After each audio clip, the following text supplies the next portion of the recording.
Welcome to our channel, your trusted source for simplifying legal developments. Today, we're diving into a significant Supreme Court ruling that directly impacts women's maintenance rights under Section 125 of the Criminal Procedure Code. In a landmark judgment, the Supreme Court held that a wife who refuses to live with her husband, even after a decree of restitution of conjugal rights, is still entitled to claim maintenance under Section 125 of the CRPC. Let's break this down. The case, Rina Kumari versus Dinesh Kumar Mahto, revolved around a critical question. If a wife refuses to comply with the decree for restitution of conjugal rights, can the husband stop paying maintenance under Section 125, subsection 4 of the CRPC? A bench comprising Chief Justice Sanjiv Khanna and Justice Sanjay Kumar addressed this issue.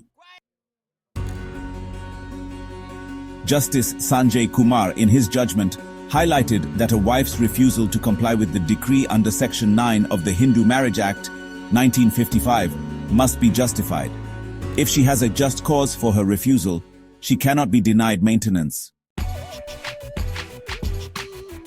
This judgment ensures that a husband cannot evade his responsibility to provide maintenance by simply obtaining a decree for restitution of conjugal rights. The law protects women's right to maintenance, even in complex matrimonial disputes. This ruling is a reminder of the judiciary's commitment to fairness and justice in family law.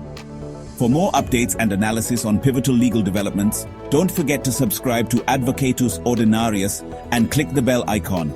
Thank you for watching. See you in the next video.